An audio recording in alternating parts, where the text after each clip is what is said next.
I am a goal person.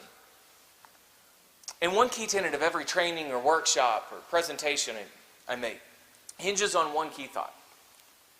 What is our end goal? Where are we going? How do we get there? What are we trying to accomplish? Because I find that getting there is so much easier if we can all see the finish line. If we can all get on board and we know where we're going. As you can imagine, talking to you today, prospecting and sales and marketing is a huge focus of mine. It's a huge passion of mine. But for a lot of people, it's a paradox. They don't want to try. They don't like. They shy away from it. They view it as a necessary evil. We've all heard the adage, sales is a numbers game. Poppycock, I say. To me, it's just a puzzle. And because I'm a goal person, you might say, okay, Adam, what's the goal for today? I want you to leave here energized, upbeat, excited, motivated, actively seeking those opportunities that are around us. I want you to have tangible and workable solutions that you can take back into work tomorrow, into today, into next month, and have. In other words, are we framing our message? Does our ad match our message? Do our clients feel that value?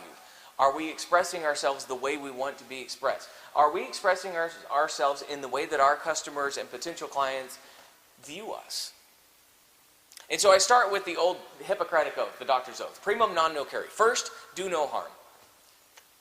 And so every sales training that I start, it starts with your base, your current customers. First, do no harm.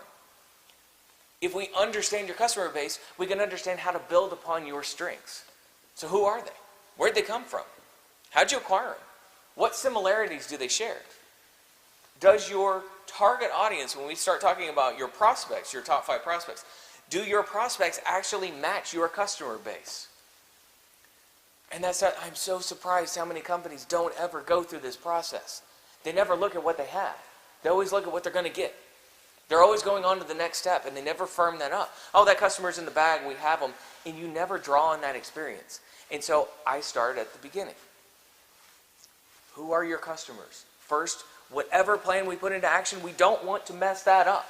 You never want to mess that up. It's so hard to get customers, and it's so hard to keep customers, and it's so hard to get new customers. You focus on the base you already have. And I had a 95% closing rate. 95%. 9 times out of 10, when I walked out of somebody's house, I walked away with a check or an application. And it wasn't because I was the most clever or the most suave or the most professional or had the best products or had the cheapest price. I can guarantee you it wasn't any of that.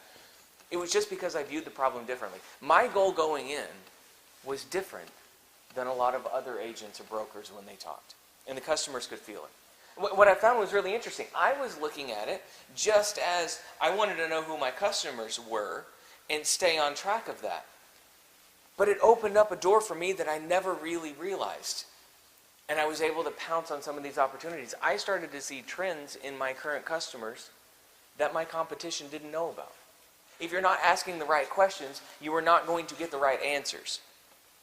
And so for me, knowing your customer base is essential to knowing yourself. The who, the what, the when, the why, the for how long.